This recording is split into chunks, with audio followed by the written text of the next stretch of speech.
Este é o Papo Periódico, programa de entrevistas do terceiro ano do curso de jornalismo da UEPG.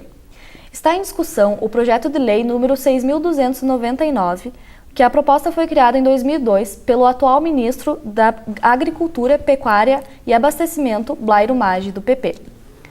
Apelidada também como PL do Veneno, ela atualiza a Lei dos Agrotóxicos de 1989. Com essas tentativas de modificação da Lei dos Agrotóxicos, hoje o nosso entrevistado é o professor Carlos Hugo Rocha, do curso de Agronomia da UEPG. Atualmente ele é professor do Departamento de Solos e Engenharia Agrícola do curso. O professor é formado em Engenharia Agrícola pela Universidade Federal do Paraná, mestre em Ciências do Solo pela mesma universidade e doutor em Manejo de Recursos Naturais pela Universidade do Colorado, nos Estados Unidos. Bom dia, professor. Olá, bom dia. O projeto de lei ele altera o terceiro e o nono artigo da Lei de 1989. Mas quais são as reais mudanças na lei?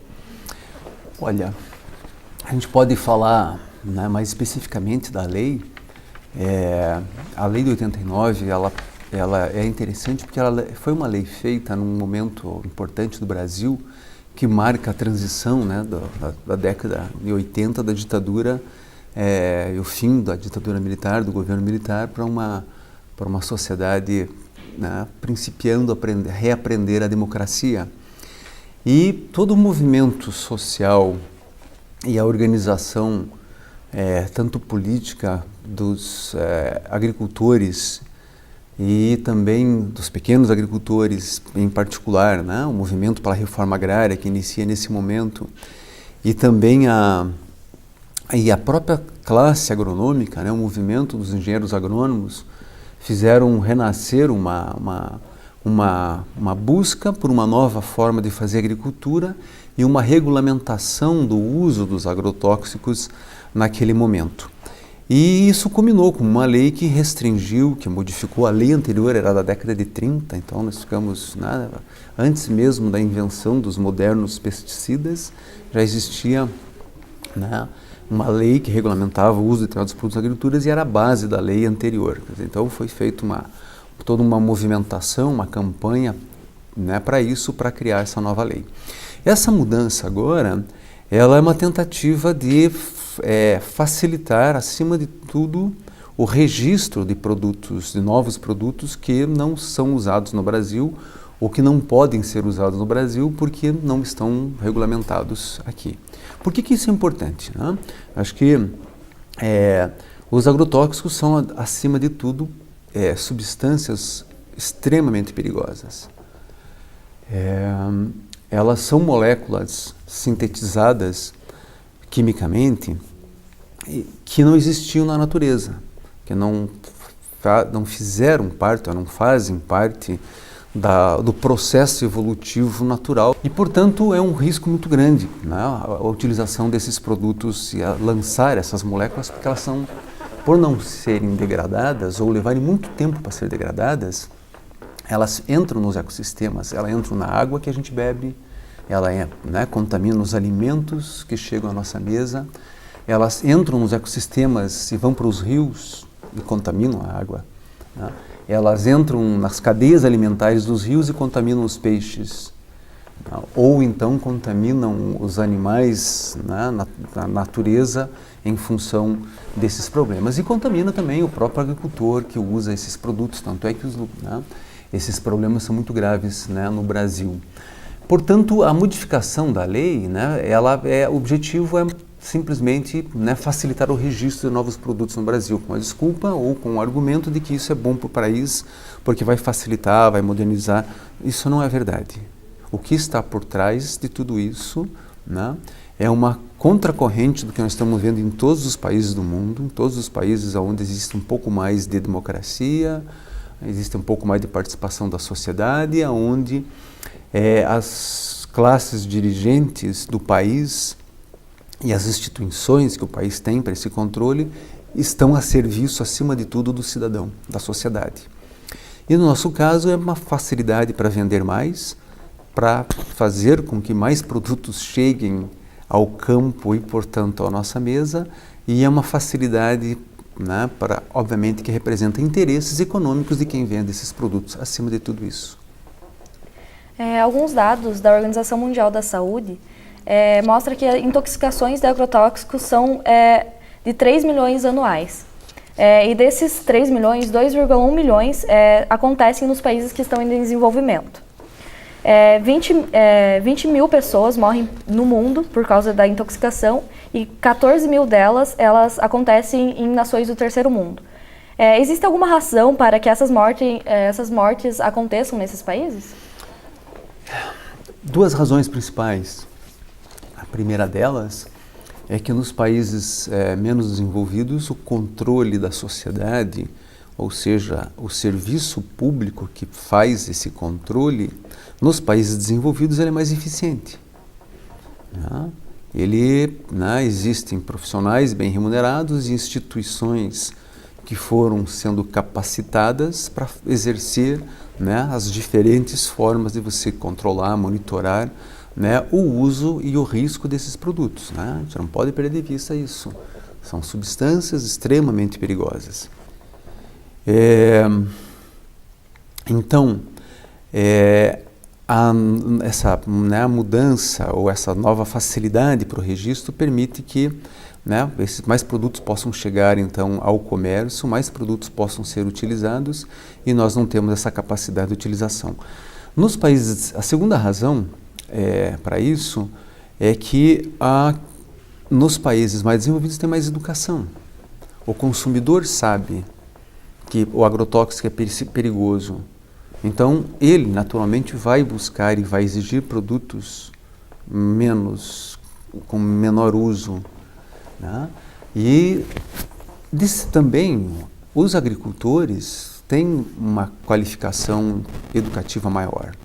E, portanto, eles sabem do risco que representa. Eles têm uma cultura que favorece isso. E eles sabem que se ele usar de maneira errada, ele vai pagar pelas consequências disso. Então, o cuidado gerado, ou seja, a educação é fundamental para qualquer processo, para qualquer desenvolvimento. E o fato de existir uma sociedade mais educada, que começa no agricultor e termina no consumidor, e em toda a cadeia de produtos você tem mais educação, obviamente que a qualidade de tudo isso é melhor. Agora, um terceiro ponto, eu falei dois, que são três, então, o terceiro ponto importante nisso também é que o uso nesses países é menor. E isso é uma coisa importante, que nós temos que aprender, inclusive com os bons exemplos que existem no mundo. O controle do uso desses produtos é cada vez maior nos Estados Unidos, na França, na Inglaterra, na Alemanha, e é ainda maior nos países ainda mais desenvolvidos. Nos países que são mais justos, que são mais igualitários, que têm maior IDH, como na Noruega, como na Suécia, como na Dinamarca, como na Nova Zelândia. Então, nesses países, as contaminações são menores porque a sociedade exige mais qualidade em toda a etapa da cadeia alimentar. O Brasil é um dos principais consumidores de agrotóxicos do mundo. E quais são as consequências do uso em larga escala dos agrotóxicos e a longo prazo também?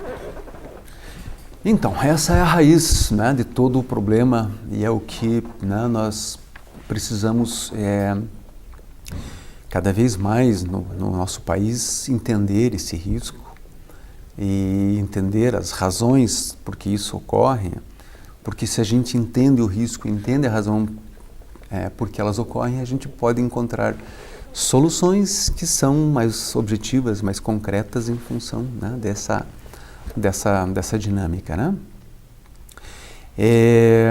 Os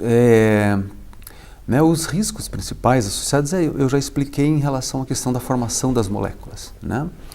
Agora, o que essas moléculas fazem no ambiente? Então, elas permeiam, por exemplo, são encontrados determinados agrotóxicos e outros produtos químicos, mas o tema são os agrotóxicos, são encontrados, por exemplo, nos pinguins no Polo Sul, nos ursos no Polo Norte. Mas como se ela não usa agrotóxico? Como é que encontra clorados ou outros produtos químicos nesses bichos que estão citados a milhares de quilômetros onde é utilizado, né? Ou seja, ele entra na cadeia, é levado para o rio, o mar, nas correntes marítimas, né? Leva, distribui, peixes se contaminam e os pinguins acabam comendo esses peixes e se contaminam. Como ele come muito peixe, né? Todos eles com um pouquinho de contaminação, isso acumula no ser da cadeia trófica superior. E com isso, né, esses bichos têm níveis aí de contaminação mesmo distantes. Então esse é o risco. Agora o que eles causam? Puxa vida, causam muitas coisas que ainda estão sendo conhecidas, os seus efeitos, mas 2 exemplos assim que são extremamente importantes. Um deles, e o mais óbvio, é o câncer, né? Diversos agrotóxicos que são usados cotidianamente são, né, comprovadamente cancerígenos. O mais vendido no Brasil e no mundo, que as pessoas usam no quintal da sua casa, usam para limpar calçada, né? É comum a gente ver pessoas passando pelas ruas, né, dirigindo ou andando, ou enfim, né, a pessoa de calção e chinelo com pulverizador nas costas, pulverizando esse herbicida. Sem ter noção do risco que isso representa, né? Este foi o primeiro bloco do Papo Periódico. Voltaremos logo mais com o professor Carlos Hugo. Voltamos com o segundo bloco do Papo Periódico. Estamos aqui conversando com o professor Carlos Hugo, que está falando sobre o projeto de lei que altera o uso dos agrotóxicos. A votação da PL número 6.299, ela vem se arrastando desde 2002 e nesses 16 anos foram feitas várias mudanças nesse projeto. Professor, você acha que existe algum motivo para essa alteração vir à tona neste ano? Olha, né, eu vou responder de maneira assim tentar bem objetiva, né, ao mesmo tempo vou usar um cinismo, né? Eu acho que a única justificativa para ser nesse ano é porque é um ano eleitoral, né? Nós estamos vivendo anos muito conturbados, né? O Congresso, né, talvez um dos piores congressos da história do Brasil, né? Esse, né? A qualidade do Congresso é baixíssima, né? Infelizmente, né, nós elegemos pessoas muito ruins para a sociedade brasileira e como é um ano eleitoral, é um ano que, né, os deputados vão em busca das suas reeleições, precisam de recursos e, né, as grandes companhias sempre é uma grande, né, fonte de recursos para a campanha. Então aprovar um novo absurdo desse, né, sem trazer à tona todos os problemas que nós temos no país em relação a isso, a única justificativa que eu vejo é essa. Você acredita também que esse projeto tem algum interesse do Executivo? Da mesma forma, né, o interesse do Executivo passa, né, o Executivo, né, nacional, está diretamente atrelado aos interesses desses grandes grupos, dessas grandes interesses. Então, é a mesma lógica em relação ao Congresso Nacional. Felizmente, nós temos setores dentro do Poder Executivo, né, associado aos ministérios, ao MAPA, na Anvisa e nos órgãos de controle, né, no Ministério do Meio Ambiente, que são pessoas bem formadas, são pessoas com conhecimento e que fazem de tudo para que esses absurdos não possam passar. E como ficam os movimentos ambientalistas com essa mudança? Puxa vida, muito tristes, né? Não faço diretamente assim, né? Não sou ligado a nenhum movimento, diretamente ligado a nenhum movimento ambientalista, né? Nossa função na universidade, né, leva a gente para concentrar o nosso trabalho em outras perspectivas, mas evidentemente que, né, é muito triste, mais que o movimento ambientalista, mas pensando como sociedade brasileira, é muito, né, é muito triste ver, né, um processo desse acontecendo dessa maneira. E como você acha que pequenas iniciativas podem ajudar com esse projeto e como podem ajudar nesse cenário que nós estamos tendo esse ano? E quais são as saídas para isso? Olha, duas ideias assim, muito básicas, né? Quando eu era estudante de agronomia, então há mais de 30 anos atrás, a gente já sabia e aprendia, né, a importância do manejo integrado de pragas. Os trabalhos que foram feitos aí no Paraná, recentemente, né, mostram que é possível reduzir, por exemplo, a cultura da soja, que é onde mais usa agrotóxico no Brasil, pode ser reduzido pela metade o uso dos agrotóxicos. E isso é muito bom para o agricultor e é muito bom para a sociedade que isso possa acontecer. Ou seja, o conhecimento técnico existe para isso, né? O que não existe é uma ampla divulgação, né? E como os agrotóxicos são incentivados por políticas públicas, né?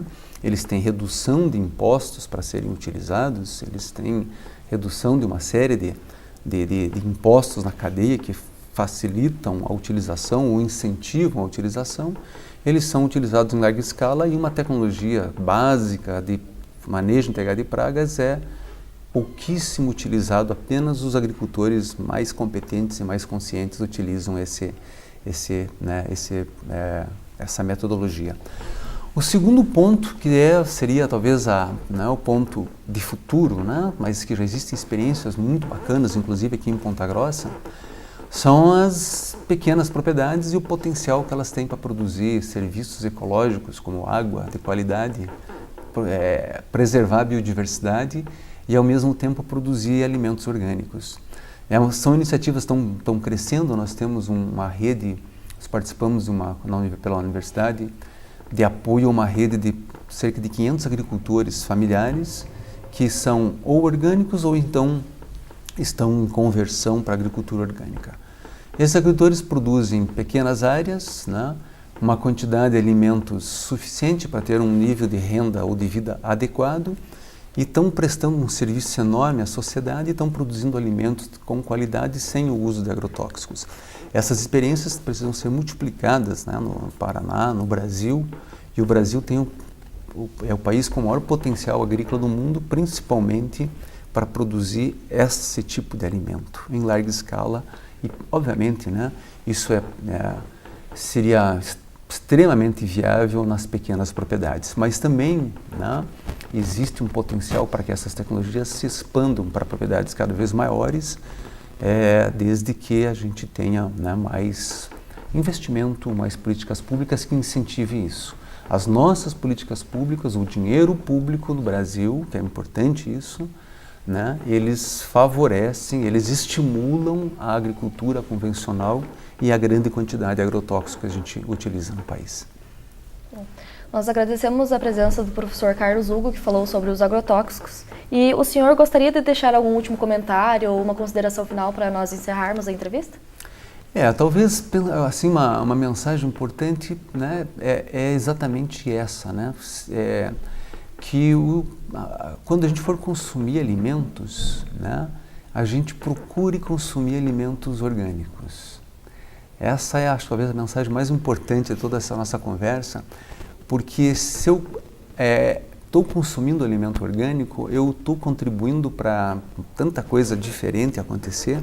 Eu estou, né, contribuindo para que aquele agricultor familiar que produziu, ele possa permanecer no campo com dignidade, que o seu filho possa encontrar uma opção de trabalho no futuro em função, porque essa propriedade proporciona qualidade de vida, e estão produzindo um alimento que, né, produz saúde na sociedade. E nós vivemos uma sociedade doente e uma das razões desse problema, né, passa exatamente pela contaminação da água e do alimento que nós temos. Esse é o novo quadro de entrevistas que faz parte do Portal Periódico. Para mais informações, acesse periodico.sites.epg.br. Até a próxima!